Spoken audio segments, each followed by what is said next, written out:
started.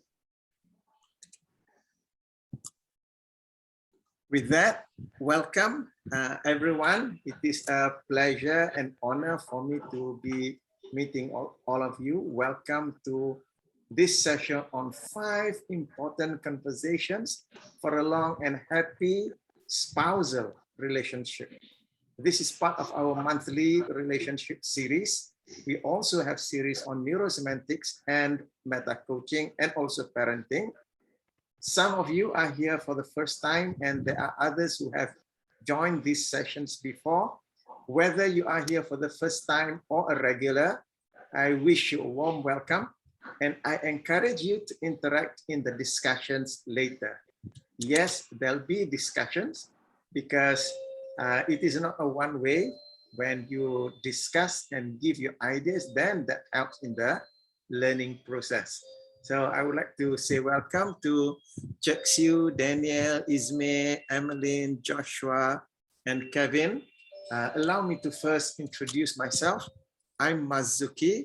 I'm a neurosemantics trainer and meta coach, and I also represent Malaysia in the international leadership team of the International Society of Neurosemantics. I help people like you to systematically develop skills in leading, coaching, and communicating to bring out the best in yourself and also in others. By actualizing that, you can experience an exceptional quality of life filled with happiness, creativity, and fulfillment. In the 60, sometimes 90 minutes together for this evening, we'll be discussing on 5 important conversation points that you may want to have with your spouse, with your partner. The 5 points of conversations are intimacy, relationship boundaries, relationship needs, relationship fears, and also fighting style.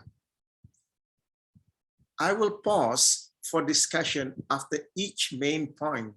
This is to give you the opportunity to ask questions, to comments, or even contribute. And especially for those of you who are who think out loud, I would like to hear your thinking out loud in this session.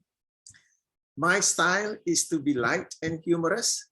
So if I laugh or smile, I'm never laughing at you, but at our own silly human qualities.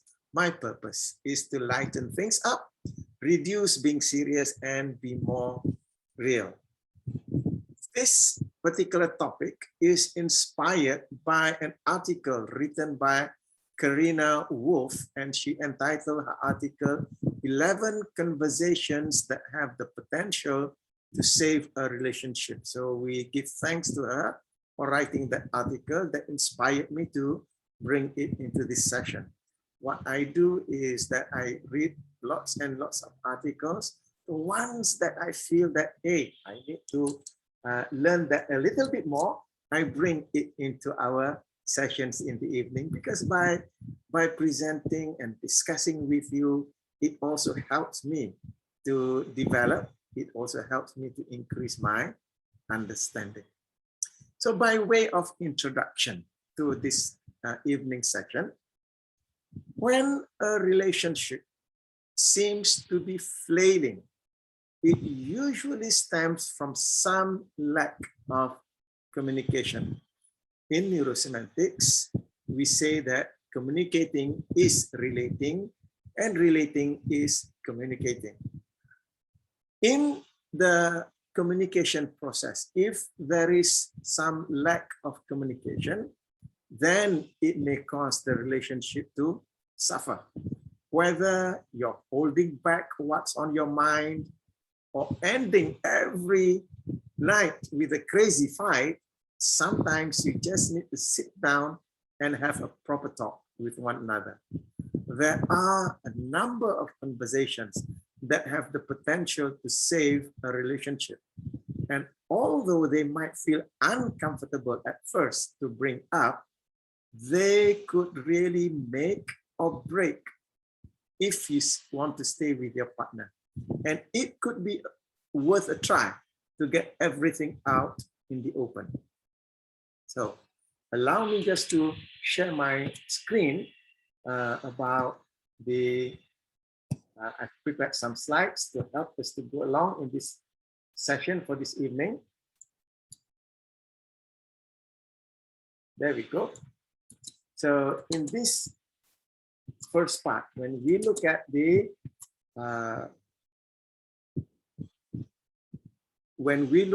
relationships that we have with our spouse, in every relationship there needs to be that intimacy. And in the words of Tony Coleman here, intimacy is the ability to completely be yourself in front of the other person, warts and all. When you enter a relationship with a person, you want to be you want to be real. And by being you, by being real, that is when you begin to have that closeness, that intimacy with your partner. If you can't share those difficult feelings, be vulnerable, and avoid taking risks, you will never achieve true intimacy. Healthy relationships are ones where partners share intimacy, have one another's backs, and feel safe with one another. Everyone's relationship is different, and issues can vary. But if you are feeling distant from your partner, certain topics can help bridge that gap and give your love affair another chance. So this is why I'm going to bring to you the 5 conversations that have the potential to save a relationship. So are you ready for the first one? The first conversation point is all about intimacy, that intimate moment, intimate relationship that you have with your partner. Now, when we talk about intimacy, it also moves into the area of sexual intimacy and sex. Issues with sex can create big divides between couples, whether it's about lack of desire or not getting their needs fulfilled. Physical attraction and intimacy wane over time with all relationships. However, when the couple makes an effort to keep it alive, there is no reason they cannot have a great intimate life for many years. If they don't discuss this up front, and if both can't work towards solutions, then this can become a major deal breaker in the relationship. It's also a classic reason people give up for pursuing an affair. They give up on the relationship and they pursue an affair. It is about compatibility in the area of intimacy. When we talk about intimacy here, to be very clear about the difference between sex, sexual intimacy, and intimacy. They can be used interchangeably.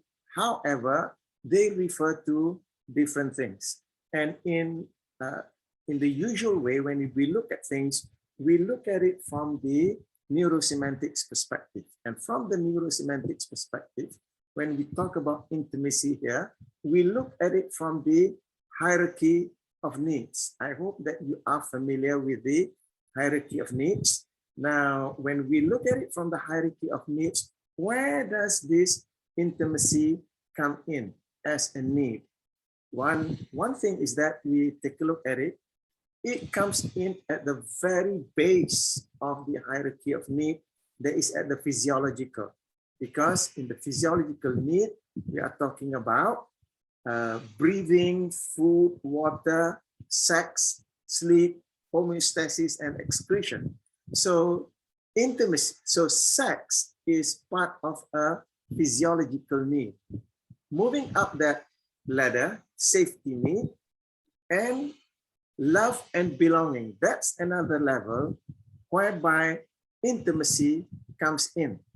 Love and belonging needs. It is about friendship, it is about family, and it is about sexual intimacy. So our need for intimacy is being driven from two categories of our hierarchy of needs. There is the physiological need and also the love and belonging. No wonder it is something important, very important in the context of a relationship. So we need to have this intimacy, and it's just that we tend to have a interchangeable use between these three separate meanings: sex, sexual intimacy, and intimacy itself. When we talk about sex, it is at the level of the physiological need. It is a need just as a person needs to eat, to go to the bathroom. So it is at that level. When we talk about sexual intimacy, it goes in at the emotional level, the love and belonging. It is at that emotional level. Then we also have the need for just for intimacy without the sexual need. So that is purely emotional intimacy. So in order to have that relationship close, to be intimate, you need to have this conversation so that both parties can come to an agreement of how to fulfill the needs of intimacy of each person, because each and every person have different needs. And when there is a mismatch of needs, that mismatch creates conflict. And in the context of a relationship, it creates frustration and it creates that sense of not being fulfilled. So in this context, couples need to have that conversation in order to let the other person know how are your needs for intimacy is going to be fulfilled. And we just need to know is that each and every person have different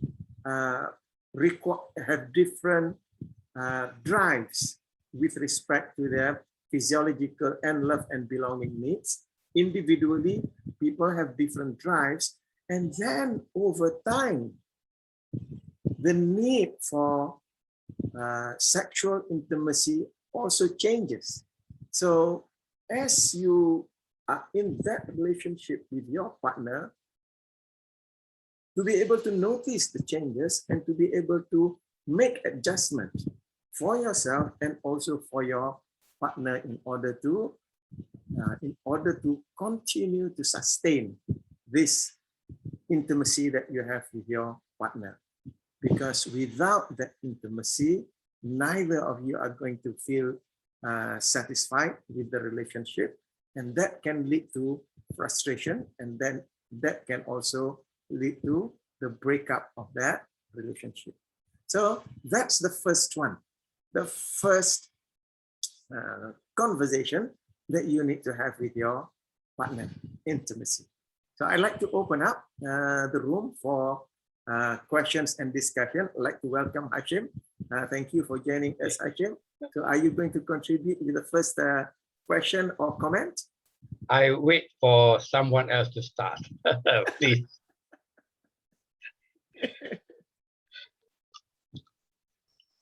Can I start with a joke? Go ahead, Cᴏᴜ.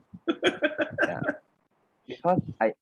Because today's because when you use the word intimacy, that is related to my company's name, because my company, okay, because I work in Inti College. Okay, so So that's why we always joke about the company name because like for us, like me and my colleague, we call ourselves intimate. Okay, and then our relationship with our colleague is called intimacy. About it. Yeah. Okay. Thank you. So that is also something that we need to make a clear distinction. I use the word intimacy, intimate.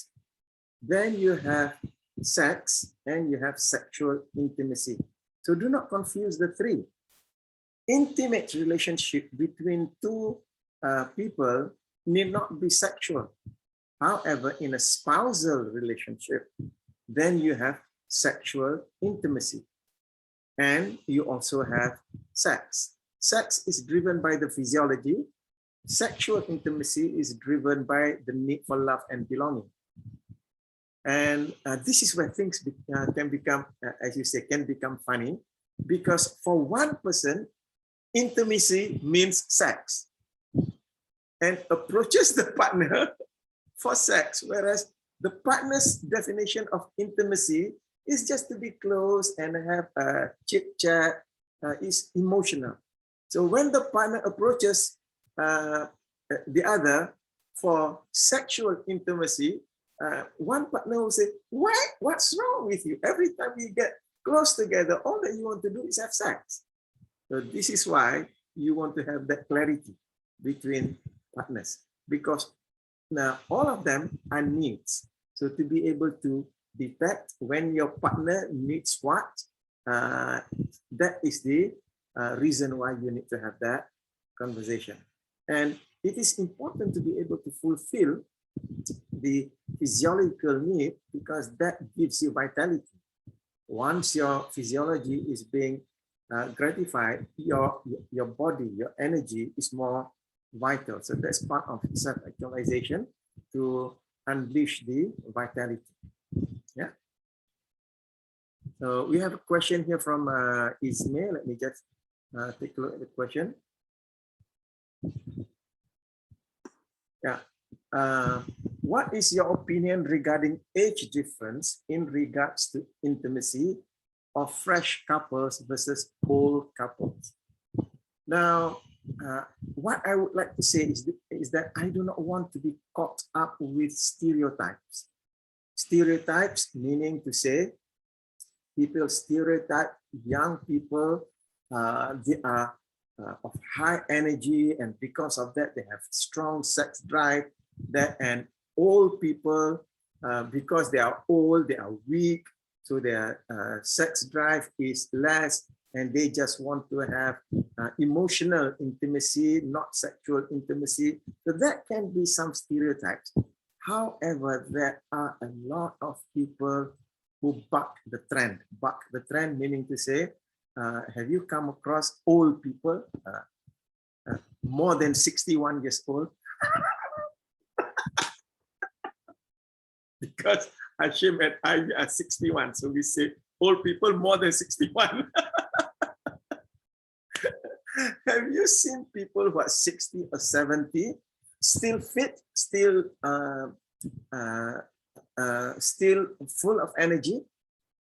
Yeah. And have you seen young people, 20, 25 years old, who are unfit?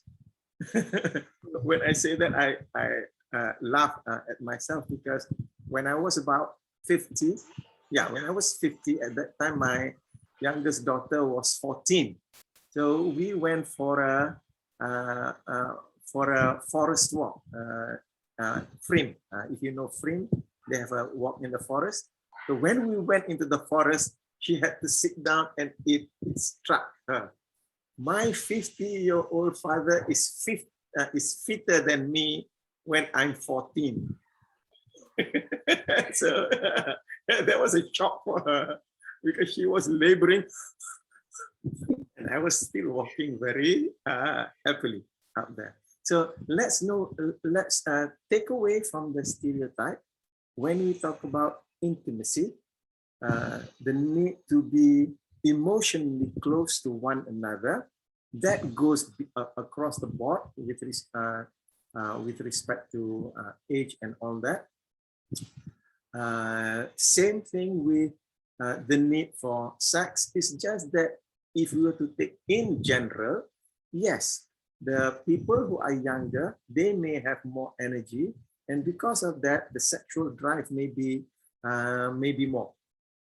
So we have the different types. So that is why there is this need for the couples to come to a conversation so that they can identify the different needs. So it's not unusual to find something which is the polar opposite. It might be a person you consider as an old guy, 60 years old, and yet have a very high physical, vital, and strong sex drive, and a young person, because the need is more towards emotional intimacy rather than sexual intimacy, and because of that, that person may not be wanting to have so much. So that can also be a discrepancy, a gap between the needs of the two. So the conversation is about how to bridge that gap. One person is requiring at this level, another person at this level. How do we bridge that? So that's why this conversation needs to come in. Yeah? I hope that's useful for you, Ismail. Does that answer your question? Yeah, I think it's true, Mazuki, because nowadays young people or younger people, they play more games. They play more. Yeah, that's why their drive is more on gaming rather than having intimacy. All the all the things. The e-games, okay. E-sport. Their sport is called e-sport. And another thing that I also want to mention is that stigma. Because when we talk about sex and sexual intimacy, depending on our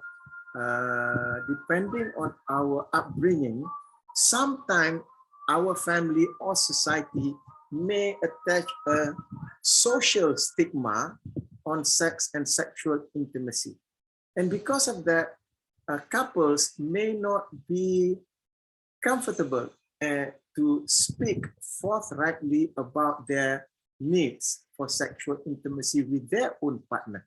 And that could also cause a misunderstanding, a lack of compatibility.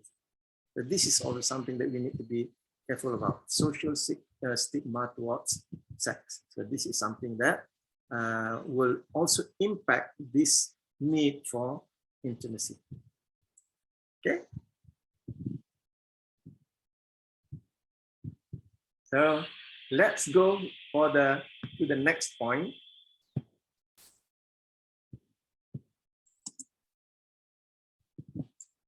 The next point is on relationship boundaries. Relationship boundaries. It is important to talk about the boundaries each of you have in the relationship. So you can be clear about what would make each of you feel safe or unsafe, respected or disrespected, or interested or disinterested. Because if your relationship goes beyond that boundary with the other person, goes beyond the boundary of your partner, then the partner may feel unsafe, disrespected, or disinterested. So to start this conversation with your partner, ask your partner, are there things I might do that would make you want to end the relationship? It does sound a little bit morbid when you are having a wonderful, loving relationship. However, things that sabotage our relationships, they don't come in one go, because in that way you realize, but they come in small bits. And those small bits are the one that leads to the failure of a relationship. So asking the question, are there things I might do that would make you want to end the relationship? That might be a hard question to answer, as many of us don't have experience checking in on our boundaries until we are already upset that one has crossed. Because the boundaries for many people, they are invisible until that boundary has been breached. Then there is that shock, there is that horror or even anger. So asking that question requires you to really go in and check with your boundaries, with your values. Looking at it from the hierarchy of needs, we are talking about the need is at the second level, which is on the safety needs. It is about the security of body, employment, resources, morality, family, health, property. So it's about safety needs. So when you breach that boundary with your partner, the partner will feel unsafe. And also it impacts the next level, which is the level of esteem. Because when you breach that boundary, what happens is that your partner will feel not respected. So that is why you want to know what are the relationship boundaries. And this refers to the values that you have. So both of you need to have this conversation in order to explore each other's values, to be able to know what are the things that are important to your partner and what are the things that are important to you. To be able to know the things that are important to your partner that are not important to you, and the things that are important to you that are not important to your partner, because the mismatch there are the ones that are going to create problems. For example, if one of your values is that of humor, you like to crack jokes, you like to be humorous. However, your partner is the kind who is much more serious a person. So by being overly humorous to your partner can be something that breaches that boundary with your partner. So maybe your humor is the kind of humor that even goes towards we call it physical pranks. However, your partner is not the type who enjoy physical pranks. So that is going beyond the boundary of your partner. The only thing that I just want to mention here is that in as much as we say that values are what's important to us, both of you need to be able to differentiate or contrast between values and preferences. Values and preferences. Values are more towards principles that you hold dear to you. Preferences are more about likes and dislikes. If you were to take preferences as your boundaries, then you are going to be in greater mismatch with your partner. So being able to differentiate between values and preferences is a good first step in order for you to be able to say to your partner, that's okay, that's a preference, so I'm not too hung up over it. However, this is my value that I want you to respect. Another thing that I would like to also mention over here is that values change over time. So what it means is that your boundaries will also change over time.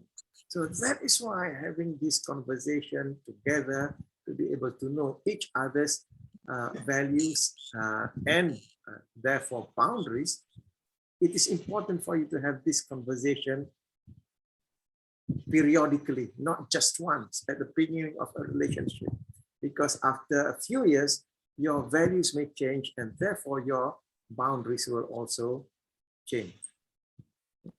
And another way to broach this subject of learning about each other's boundaries is, instead of together with asking the first question earlier, are there things I might do that would make you want to end the relationship?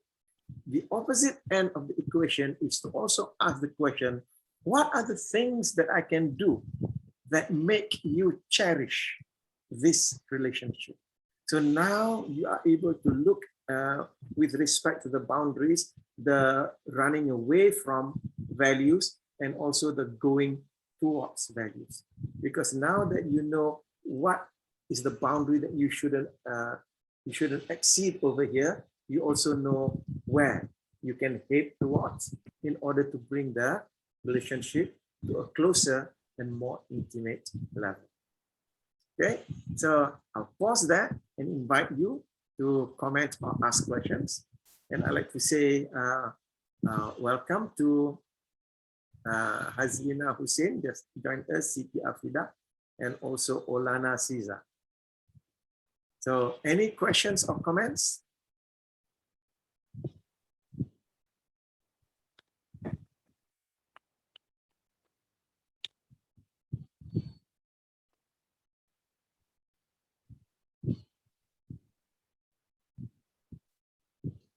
I think it's good. Very, very enlightening. Thank you. Even though we're married for 4 decades.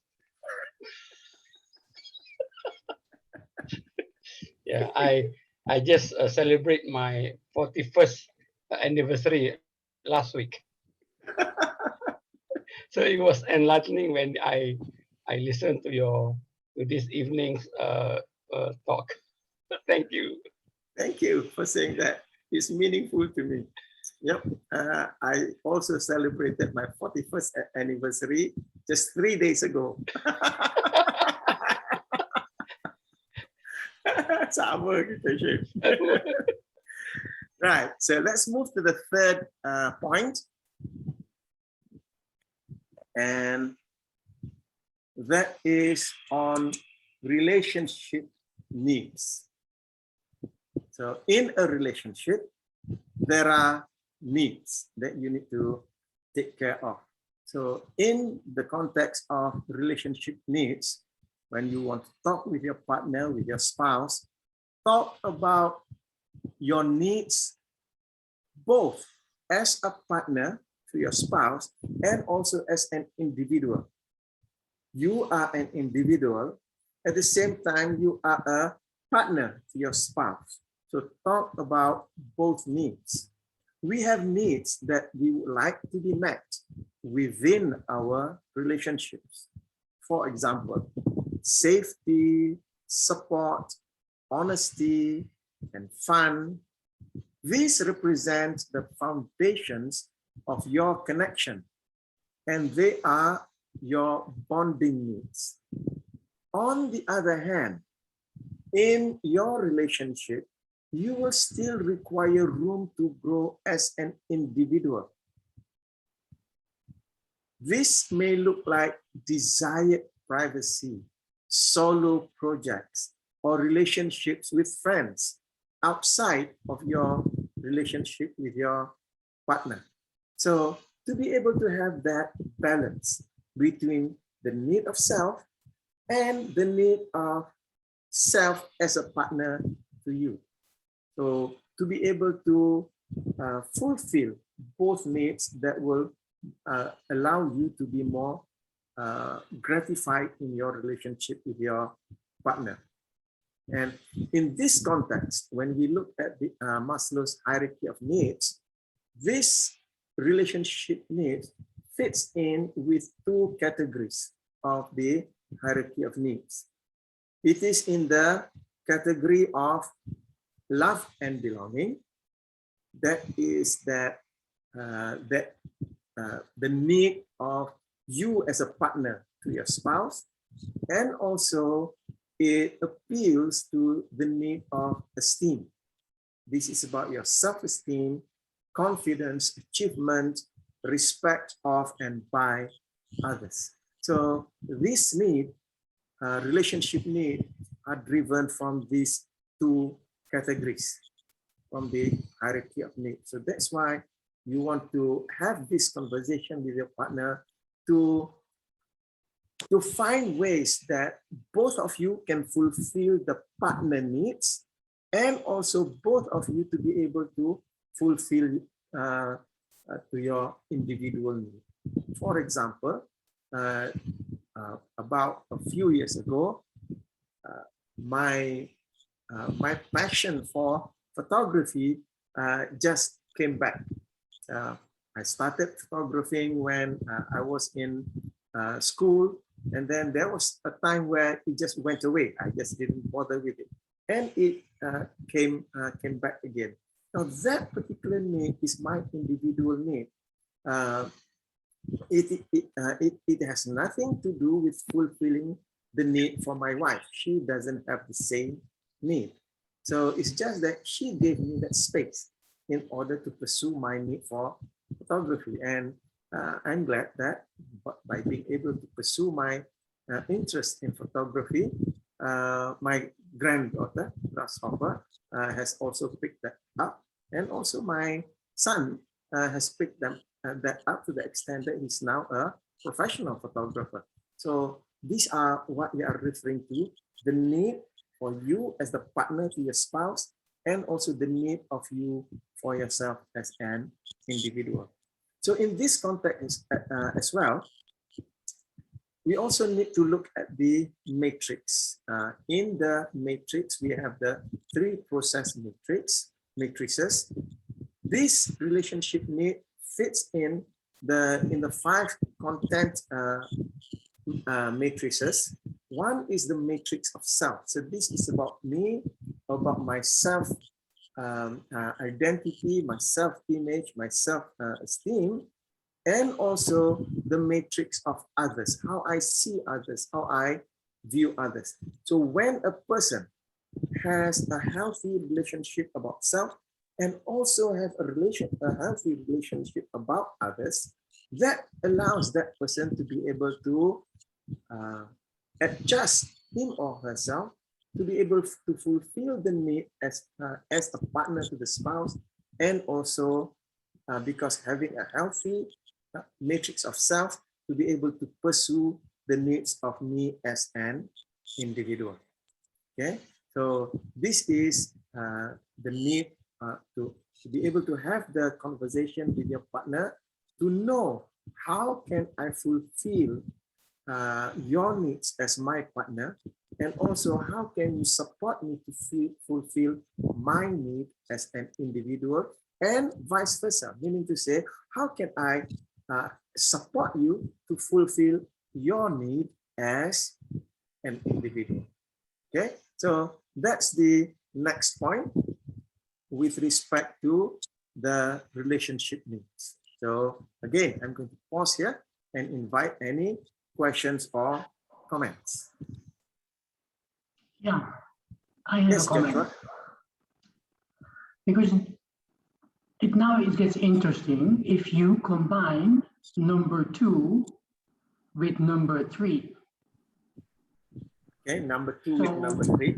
Okay. Yes, so if you talk about your specific needs in a relationship, but your needs are seen as a threat by your partner, and you are therefore crossing the boundaries that your partner is setting for the relationship. And an example is, for instance, you can nurture a friendship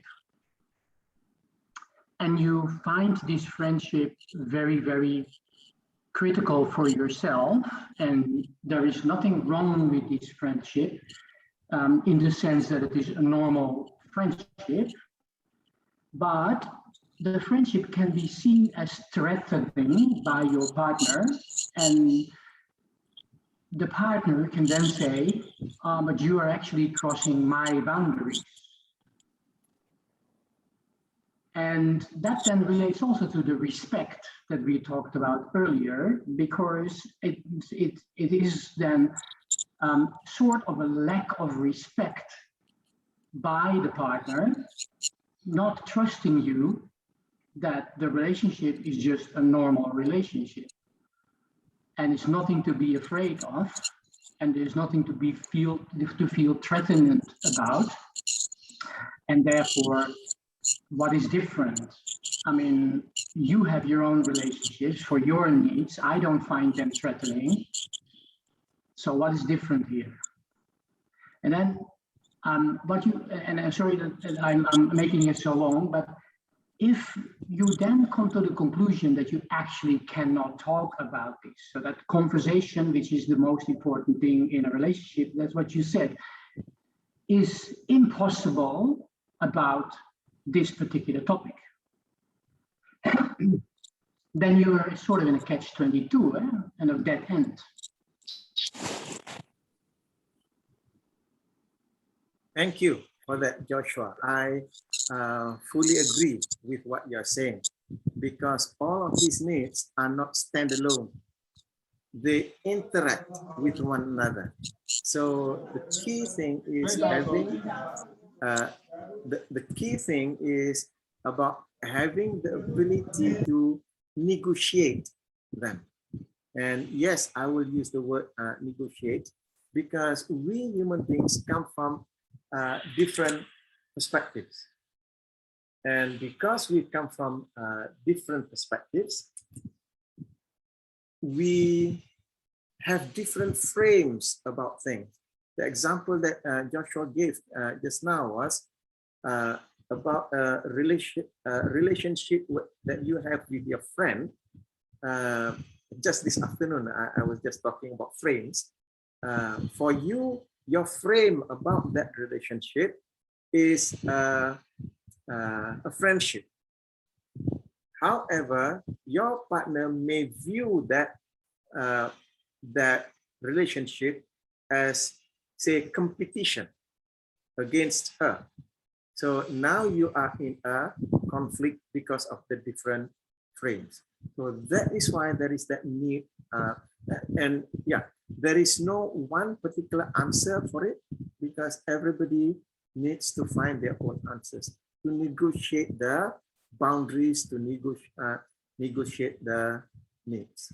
So I would like to thank you for giving that perspective, because all the 5 points that I bring to you this evening, they are not standalone. They are interacting with one another, and hey, that's what makes a relationship all that more interesting, because there is no one right answer. It is up to you to negotiate that with your partner. So again, Joshua, thank you very much for saying that. Anyone else has got any comments? Yeah, Mr. Marzuki. Yeah, Yes, I'd like to share my own experience related to the question brought up by Joshua just now. So many years ago, I think I also had this problem trusting my partner when he had a certain relationship, just a normal relationship with a friend or with a colleague, but I will frame it as something else. And we argue about this for many years, and we couldn't come to a solution. And how do I come up with that frames is, I realize that it's my own esteem. It is never about my partner. Mm-hmm. And because when you talk about negotiation, I think that to bring both parties closer, then we have to think about the other partner perspective. Where does it coming from? So my perspective is, I don't have trust in this because it's my own esteem. I feel insecure in the relationship. So it doesn't matter what he does, what he say, it's my fixed belief. Yeah. So how do I come up with these situations is when I learned about all this, and I had my own reflection and realizations. That is my insecurity. I'm guilty of that. Then only our relationship start to improve after that. Yeah. So I think sometimes this So my partner sacrificed a lot, throughout all those years, trying to, going through this situation with me. But I think the breakthrough is only after I realized it myself. It's my own esteem issue. Yeah. So my point is, sometimes in relationship, it take two parties' effort. Yeah, it's not like I keep tolerating with your needs, and that is your boundary. But sometimes you have to look at, is it something that is still lacking? Maybe in terms of the self-esteem or something else. Yeah. Thank you. Thank you, Daniel, for that sharing. That's very deep. Thank you very much for sharing that. And actually, Danielle, I'm happy that you bring this up, because what you're saying here is that you can have your boundaries and it's okay, but you have to be also very alert that your boundaries might need to change. And of course, the other can never change your boundaries, right? It's your boundaries, so you have to make that change. If someone else is pushing you to change boundaries, then it goes terribly wrong. But you need to look at your boundaries, if they are sometimes still what it should be. And the other thing that I noticed from you was that what you were saying actually was that in the beginning you had difficulties because, if I might say so, you were on level 2 of the hierarchy of needs, right? Safety, you felt insecure, so not safe, and therefore you were not okay with it. But when you moved yourself up to level 4 of the hierarchy of needs, and you became far more self-esteemed than you were before, you started to see that your boundaries were not the right boundaries, and you changed that, and then you suddenly was okay with it, right? But that requires lots of self-study and self-understanding and self-reflection, like what you said. So I'm happy that you shared this, Danielle, and I'm also proud of you that you did it. Thank you. Thank you for saying that, Joshua. Yes, absolutely, absolutely right. So what Daniel was mentioning there just now, changing boundary yourself in the relationship with your partner. So it is, as Daniel puts it, it takes two to tango.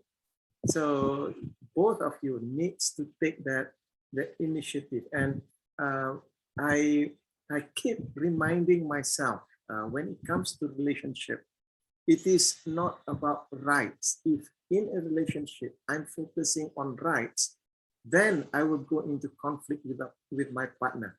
So I remind myself, in a relationship, focus on responsibilities.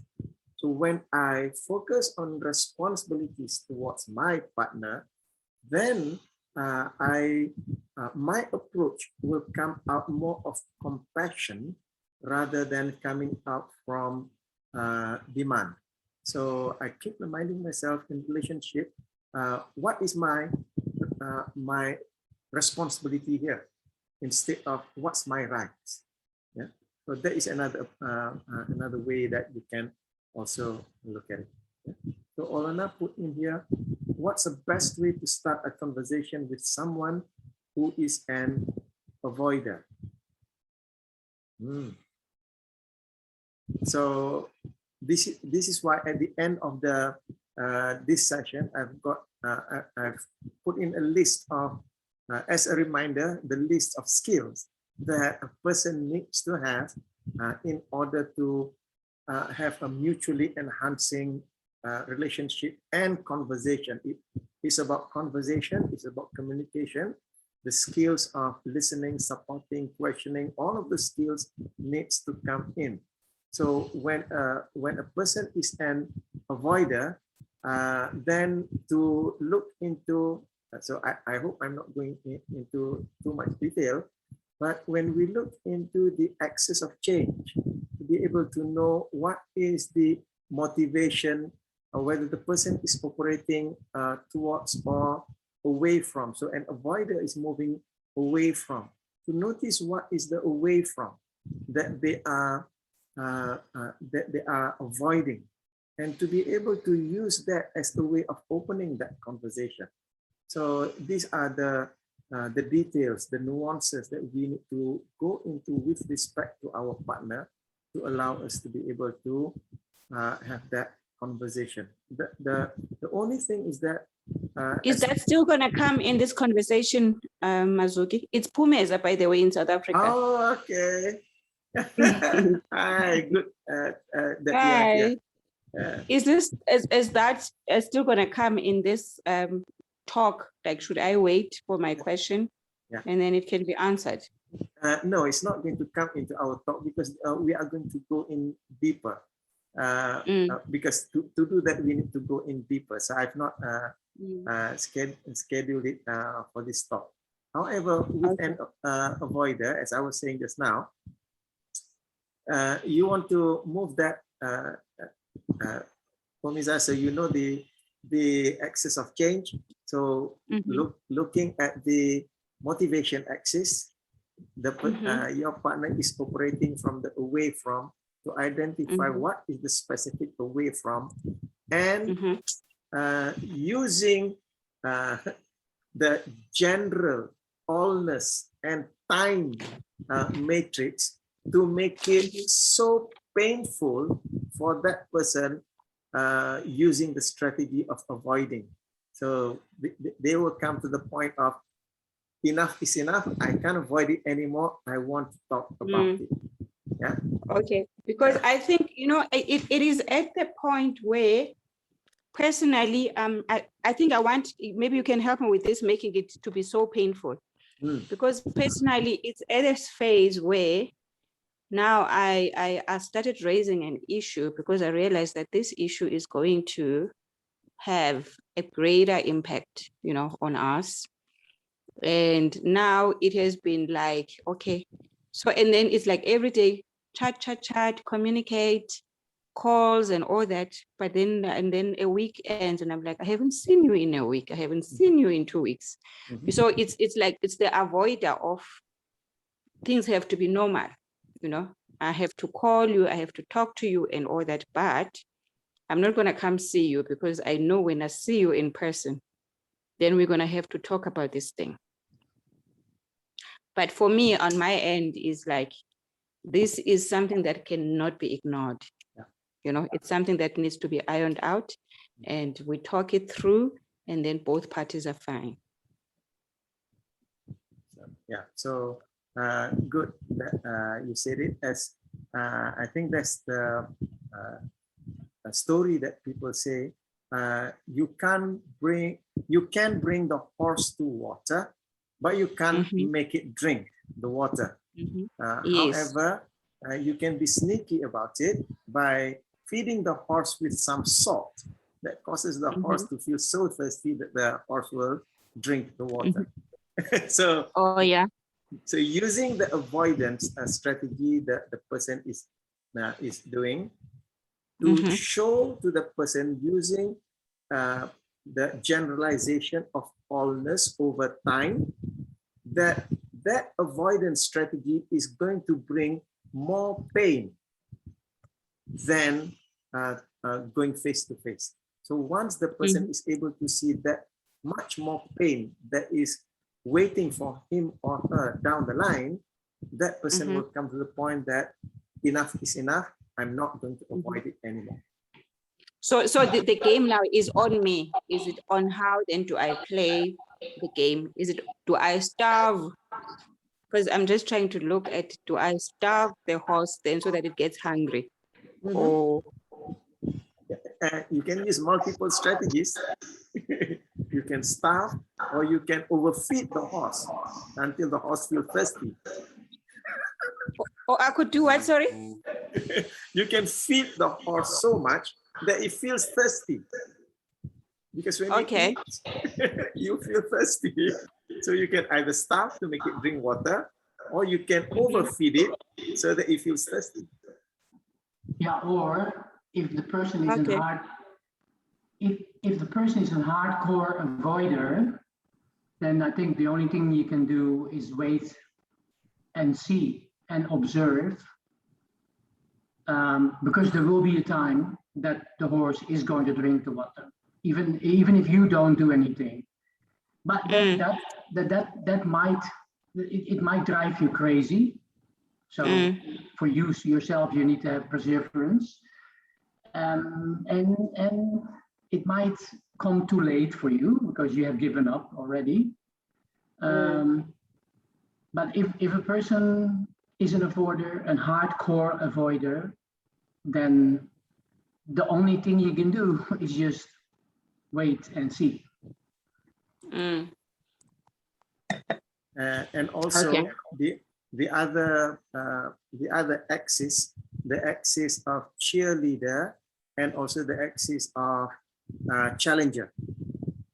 To play around with those axes. There are times that you cheerlead the person to have the conversation. There are times that you go into the challenger role to challenge the person into having that conversation. So now you have multiple strategies. Okay. So it's wait and see, is to cheerlead and to challenge. And then, okay, yeah. I hear the wait and see, but I don't know how much can I wait. Yeah. As Joshua puts it, when you wait and see, there is a time factor comes in. So when the time factor comes in, do you have that luxury of time? Yeah. Okay. Okay. All right. Thank you. Thank you, Pumiza. So, sorry, maybe I can share a little bit as well about that total hardcore avoider, because I was married to one for 10 years. And eventually I couldn't take it anymore, honestly. But there was a lot of trying, and I think what you said about that cheerleader and challenger, because now I'm in another marriage, but it's a total opposite of what my previous marriage was about, because this time we converse about pretty much everything, because he's almost like my best friend. But in my earlier marriage, there was so many things that were left unsaid that and you keep on trying and just nothing was coming back. Eventually, I don't know. I mean, I'm not encouraging anything, but I think you know, I think what Marzuki said, there's that finite timeline that sometimes you know, you need to be kind to yourself as well. Thank you. Both parties needs to thrive in the relationship. So that's why having these conversations will help. So what struck me is that it could be the avoider is running a meta program of matching for sameness. So the avoider is avoiding difference, is avoiding mismatching, avoiding conflict. So if a person has a high value for harmony and running the meta program of sameness, that person may avoid the conversation because they do not want to get into conflict, because they don't know, they don't have the skill to handle a conflict of ideas. So that can lead to, can be also a way of understanding avoiders in that sense. So that could be one of the reasons. So understanding a person's meta program will give you more, will give you more strategies for the person, for you to approach that person.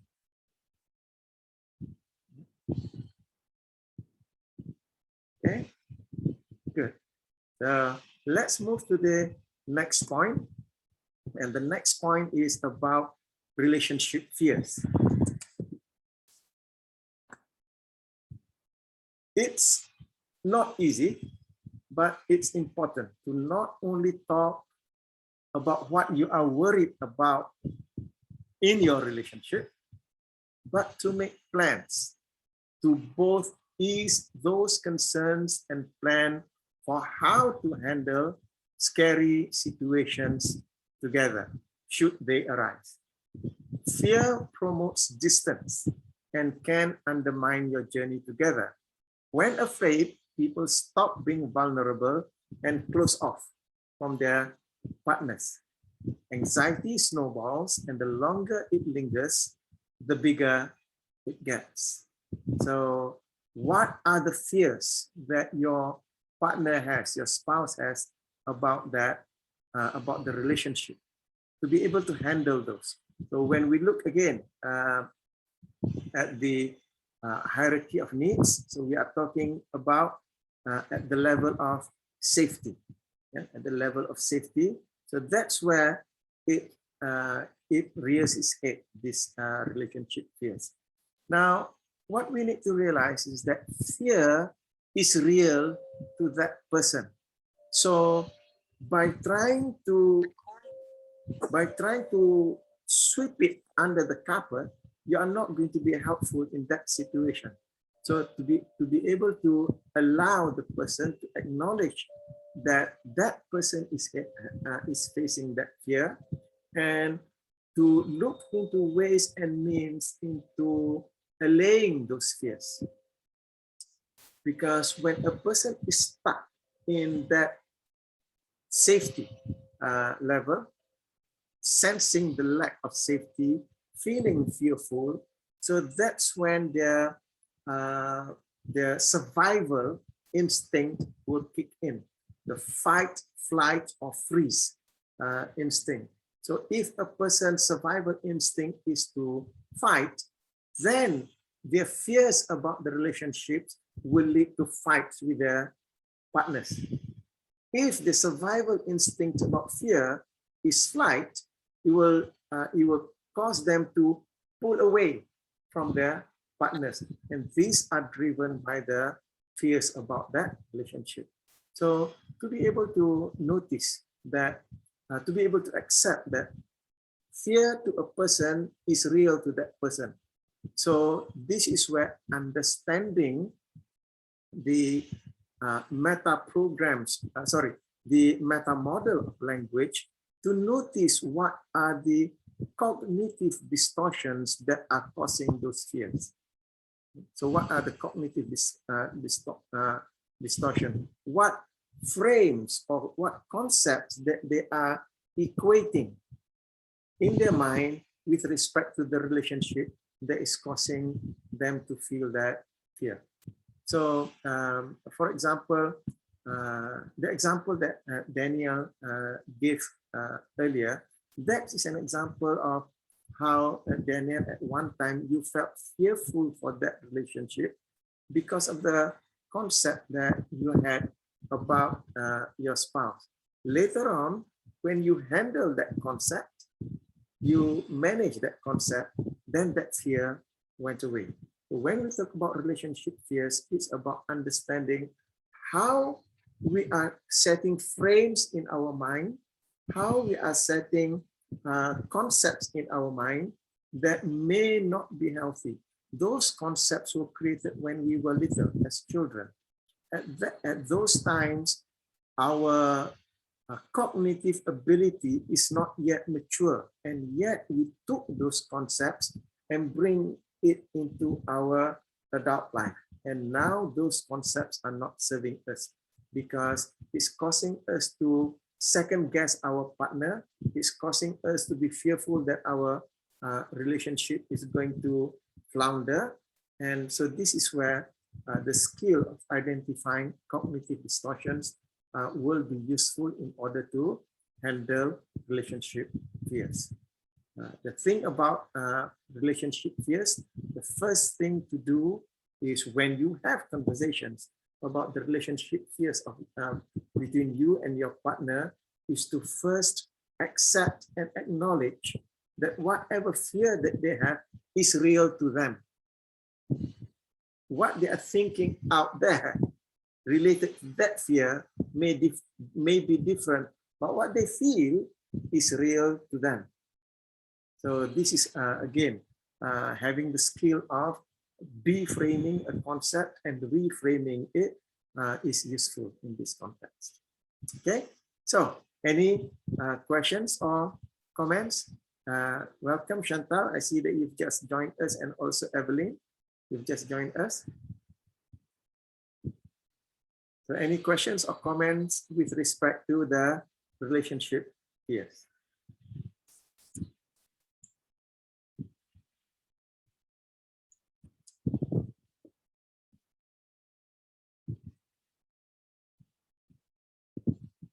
So everyone okay on that?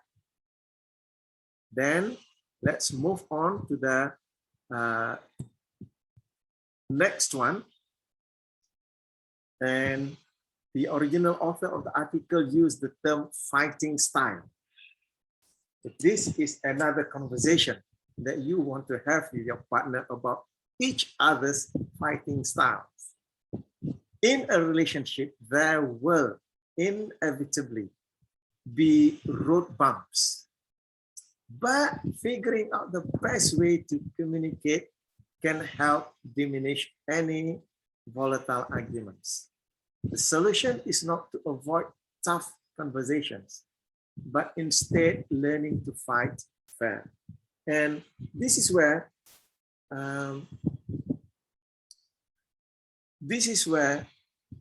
skill in communicating comes in. The reason why people avoid tough conversation is because they don't have the skill of having tough conversation, because they don't have the skill of separating person and behavior. And that is why having a tough conversation becomes personal. Anything said by the partner is taken personally instead of that being taken as a feedback. And that's another issue, that people don't have the skill of giving and receiving feedback. So that's why people tend to avoid tough conversation. However, you need to have these tough conversations because people are different. You are different from your partner. So you want to be able to have the ability to notice, identify what is it that each of you are naturally inclined to do when you have hurt feelings or arguing a point.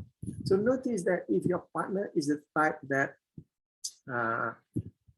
for example, once you know what your partner naturally does to protect themselves in an argument, then you can not only depersonalize those experiences, but make agreements to change any behaviors that are too hurtful or unproductive. For example, in a fight, you notice that your partner has the fight style, meaning to say, whatever that you say, the partner responds back that appears to you as an attack. So once you notice that, oh, that's how he or she fights, then you're able to depersonalize it, meaning to say, oh, that's how she responds. It's not that she's attacking me, but that's how she naturally responds. So identifying that some people in a tough conversation, they tend to draw away, they tend to sulk. So it's not about you, it's not about them. That's the strategy that they are using.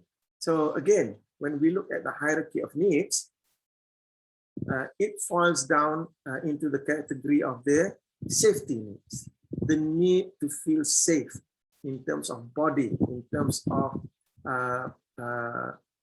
family, the need to stay safe. So a person fights, they have a certain way of fighting, and once you know how your partner fights, then you are able to depersonalize it, and that brings your whole energy down.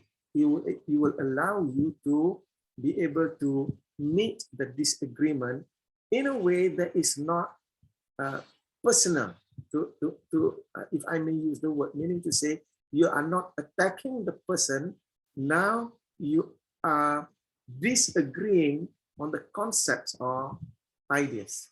So in this particular context as well, what is useful that you may want to remind yourself are these three presuppositions that we operate from in NLP. One is the map is not the territory. So you have a map of the territory. Your partner has the map, her or his own map of the territory. It's just that to realize that my map of the territory is not the territory, and my partner's map of the territory is not the territory either. We have differing maps. And when my partner behaves in a certain way, my partner is just responding to the map. So it's not about attacking me, but what's the map that he or she has in her mind that is causing her or him to respond in that particular way, to behave in that particular way. So people respond according to their maps. And bringing in another presupposition is that we respect each person's model of the world. So nothing wrong with my partner having that map, nothing wrong with me having this map. So where is the common ground that we can find, that we can agree with, so that we will not be in perpetual conflict? Even when we disagree, can we disagree amicably? Disagree from the state of not hurting or harming one another. However, you have your opinion and I have my opinion, and to be able to respect each other in that particular way. So identifying the fighting style of your partner will help you to prevent each other from getting into conflicts that will be hurtful or harmful. And these three presuppositions that I'm sharing with you, for me, it helps me to be able to have that balance when I'm communicating with people who have different viewpoints. I don't have the need or even an inkling to want to hurt or harm the other person, because people have their different opinions, and that's okay. So this is also another element in a relationship, that it's okay to have differences of opinion. It's not okay to say or do things that will hurt or harm one another. I disagree with you.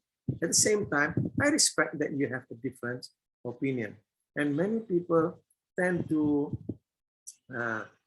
make that complex equivalence that if you disagree with me, therefore you are against me.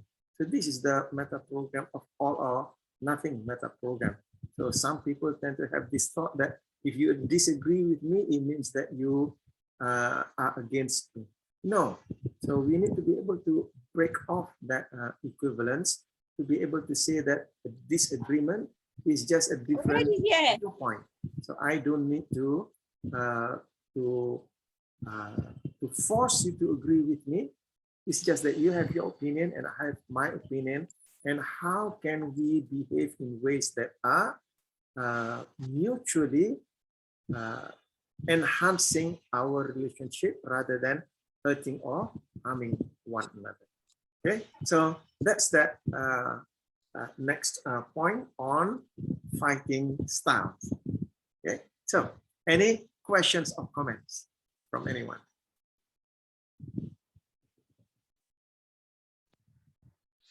I wish I had this talk like years and years and years ago. Allow me to just say that you are having this talk now because this is the time for you. That's all. Yes, Ashwin. Yeah, I think, thank you, Mark. back to the basic fundamentals is again the communication. Yeah. Normally in the morning, I and my wife, we had a walk around our taman. And whenever I saw something that attract my attention, and I will ask my wife, you look at that couple. I was pointing to one couple, elderly couple, they were doing some gardening. And I said to her, see, the lady is talking and talking, and the man is just listening and listening.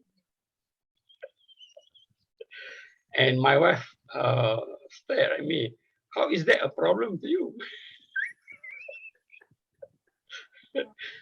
So I said, well, that is the difference between a man and a woman. And we accept that as a good difference. You know, someone has to talk and someone need to listen. There's a balance to it. You know? And then, yeah, we had a good laugh on that. Thank you. Yeah, thank you. And one of the things that we say in neurosemantics is that when you get serious, you get stupid. Sometimes when we are overly serious about the concept, our maps, and our maps are never 100% accurate. It is only a few percent accurate. So if we get too hung up with the concept that we have in our mind, to the extent that we hurt or harm our partner through our words and behavior, that is stupid. Because hurting our partner based upon certain concepts that, hey, may be proven to be wrong. And the reason why I'm able to say that with lightness or humor, because I, for one, accept the fact that I've been very, I would say, certain in many things in my life. It's just that I've also realized that in many of those things that I was certain in, I've been proven wrong.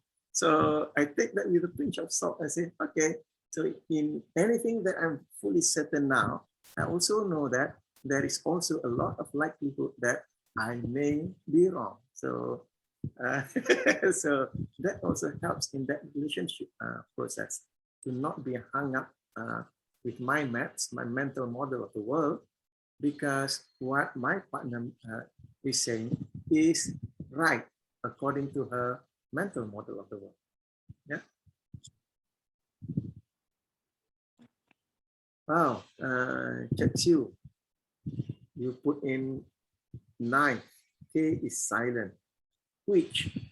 H is silent. That, B is silent. Autumn, N is silent. Wife, husband is silent. Oh dear. Thank you, Cᴏᴜ. So anyone has got any questions or comments about it?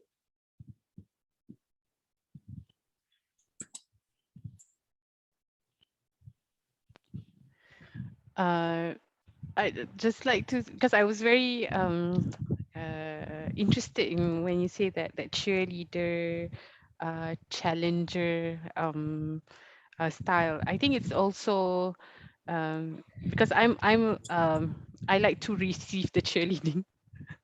And my husband likes to receive the challenging, but he likes to dish out the challenging, and I like to dish out the cheerleading as well. So but I think the fighting style also can be the motivation style as well, right? Because how do you also help to encourage and motivate your partner? I think is also very important, and knowing their style of how to further, get them strive further is either through that cheerleading or through challenging. So understanding that is also, I think, quite important, so that you can support each other better. Yes, absolutely. Thank you for putting up that point. I remember when my eldest granddaughter, Azahra, I call her Grasshopper, when she was, I think, about 3-4 years old potty training. So we realized that the way to get her to do something is not through cheerleading, but more through challenging.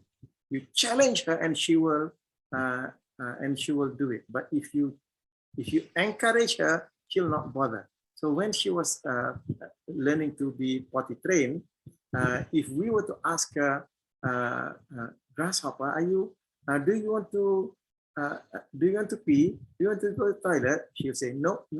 I think you've not been to the toilet for quite some time. You need to go to the toilet now. No. She's that kind of girl. But she just can't resist a challenge. So every time there are signs that she might be ready to go to the toilet, all that I need to do is look at her and say, I'll race you. And she'll shoot off the toilet first before me because she wants to get to the toilet first. She doesn't want grandfather to win. So operating from the way that your partner operates makes it that fun relationship that you can have with your partner. So that's the way that I use that cheerleading and challenging with my eldest granddaughter. She's 13 now, so young lady already. Oh, so you find a way that it's gonna make the person to feel like I can, Yes. because I'm capable. Yeah. Okay. So you need to. So this is where understanding a person from their meta programs. Meta programs. Those are not familiar. It's your way of thinking. Understanding a person from their way of thinking makes a lot of sense because now you are communicating in coaching at the professional level. We talk about coaching through a person's meta program. So you are approaching the person according to their default ways of thinking. That makes that conversation, that makes that shift, the change, all that much easier because they are operating from their default ways of operating. Okay. Okay. So what I would just like to do, I added here because earlier I can remember somebody asked about what are the things that are required in order to carry out all of this. So I've put here as relationship skills. However, in meta coaching and neurosemantics, these are what we consider as the core communication skills or core coaching skills. Because with these skills, it allows you to hold all of those conversations, the 5 conversations that I mentioned earlier, much more elegantly and mutually beneficial for both parties. So what are these skills? So the first skill is the skill of listening. Second is supporting. Third is questioning. 4 is meta questioning. 5 is giving feedback. 6 is receiving feedback. And 7, inducing state. So when you have all of these skills, it allows you to be able to get the person to be safe, to be feeling safe, to be feeling in comfort as you go and explore the person's mental model, to understand that person's model of the world, and where that in areas that you don't yet fully understand, having the skill of questioning and meta questioning allows you to explore that person's model of the world fully and completely. And having the skill of giving feedback and receiving feedback allows you to make small corrections in one another in ways that are not overwhelming, in ways that are that feels supportive to you and to your partner. And having the skill of inducing state allows you to get into the conversation from the state of caring, from the state of presence, from the state of curiosity. And those are the states that will prevent you from getting into conflicts. Because when you have all of these skills, you are able to hold all of those conversations in ways that are mutually enhancing. So these are the skills that when you take these skills and bring it into those conversations, now I hope you'll be able to see how you can hold those conversations in a better way that allows you to fully understand your spouse in the relationship. The key to any relationship is the understanding, and to understand another person demands that you bring yourself to another level of compassion that allows you to be able to understand a person in a much better way. Okay, so what we've covered in this session is that we talk about the need for intimacy, relationship boundaries, relationship needs, relationship fears, and fighting styles. So these are 5 I consider as important conversations to have with your partner in order to bring yourself closer, because the initial intention of you coming together is to be able to love and cherish one another for the rest of your natural lives. It's just that we human beings, we are so different. We cannot leave it to chance, because as we bring the relationship over time, the things around us are changing and we are changing as well. Because of all of those changes happening, I'm changing, my partner is also changing.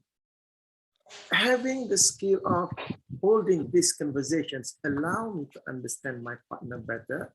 And the key thing in human relationship is our own ability to be flexible enough to handle the situation that I have in front of me. The situation could be my partner misunderstanding me. The situation could be that I may say and do something that is not welcome by my partner. It's about having that flexibility to handle all of those events in order to come to a situation whereby we as partners in this relationship have that commitment and the vision to continue with this relationship in order to fulfill our initial purpose, our initial intention of having that relationship. That is to have a relationship that we can love and cherish each other for the rest of our natural lives.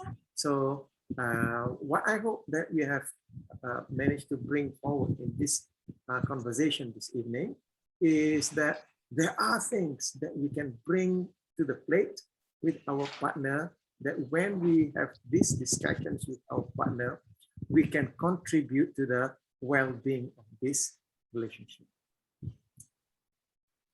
Okay, so I hope that that would be a good summary of what we have covered for this evening. So before we end, I would just like to invite each and every one of you to just let us know what is your takeaway from this session and your comments that you would like to give to all of us. So if you don't mind, I would like to invite you one by one. I'd like to start with the bottom of my screen. Pumeza, go ahead. Any comments from you? That's it for me, Mazuki. And this was a very informative, useful conversation. Thank you. And I realized I needed it. And thank you. Thank you for joining us. Thank you. Right. And over to you, Chantal. Hi, sorry, I just came in, so I missed quite a bit of it. Okay. But I need to rewatch. I do like the part that you say that, that I saw the fight at the end of it, the fighting style and all. I think that's really very useful, as well as the part that is like not taking it personally and that we are always changing. So I think that's really good kind of thing to to remind myself So thank you very much. Thank you, Chantal. And Evelyn, go ahead.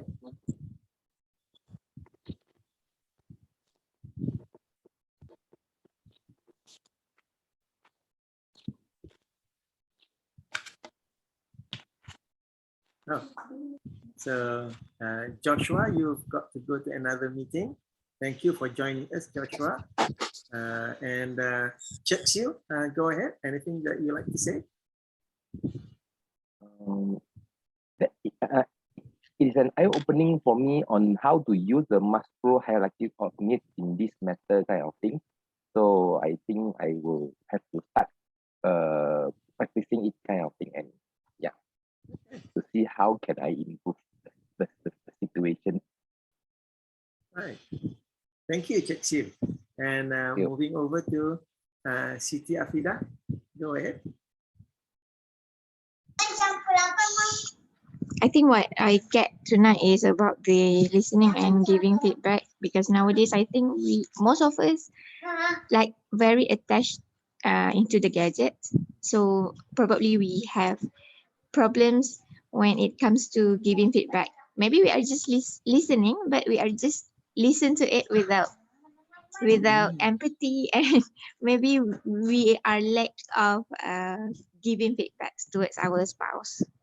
I think it is important for us to listen and give feedback. Thank you. Thank you. Thank you for that. And Samson, finally I get to you. Thank you for joining us.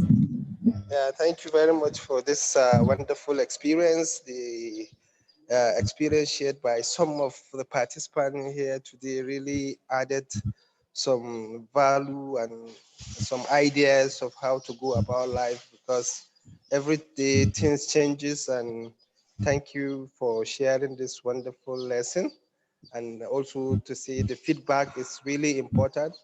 Maybe it might be good on my side or to my friend or spouse. Thank you very much. Thank you.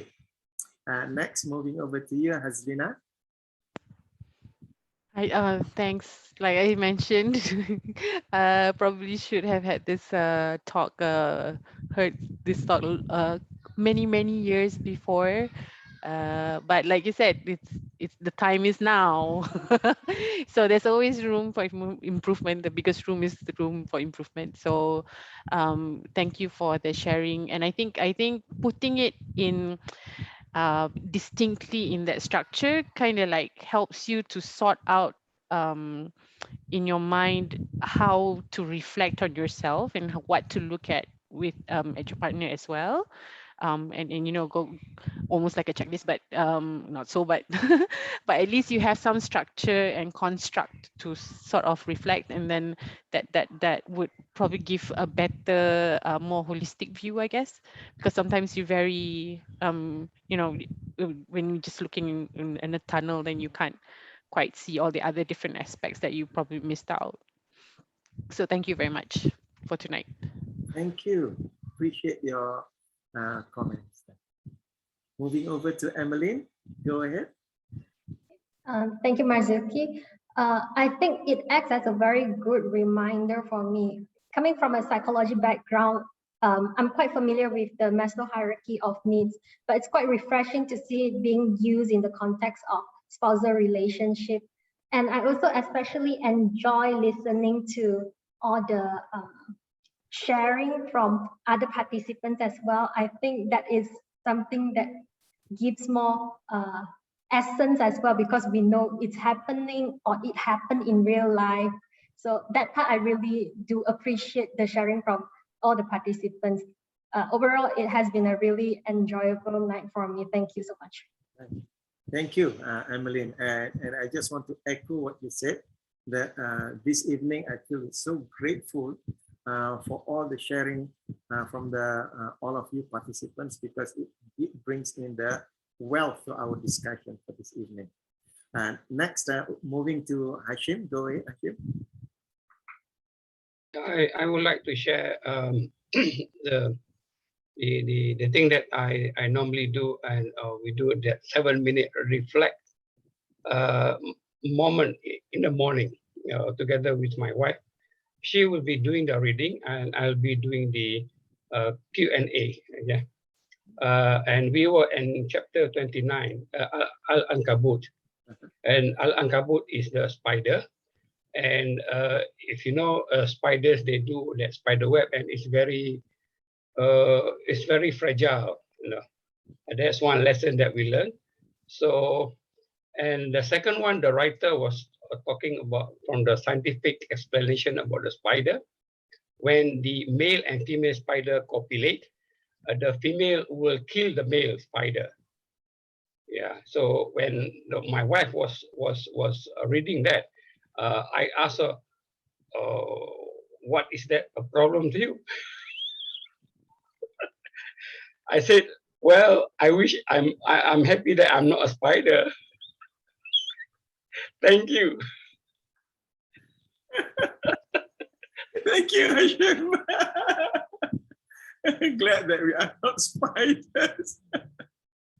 So moving over to, okay, Ismay, you've moved down on my screen. Ismay, go ahead. Anything that you like to say before we end?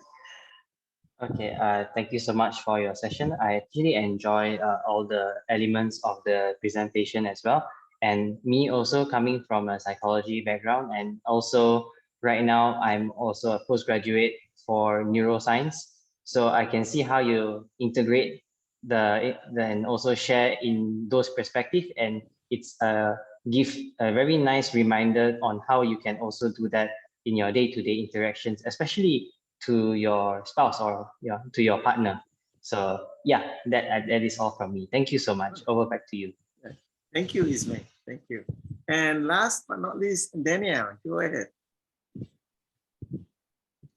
Yeah, thank you, Marzuki, for tonight's session. I really enjoy it.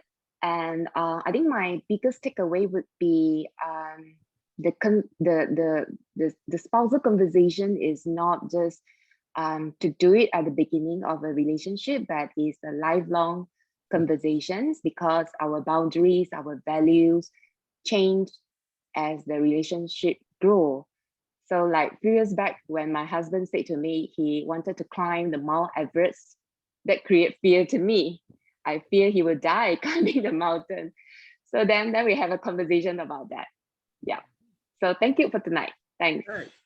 Thank you very much, and thank you for that wrap up that you made.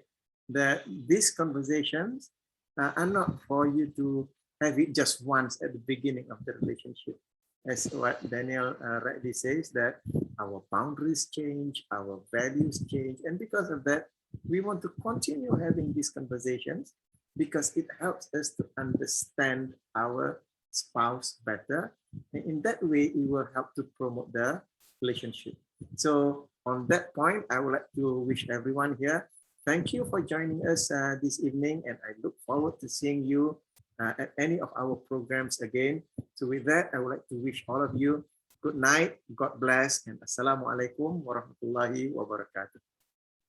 Good night, everyone. Thank you. Thank you.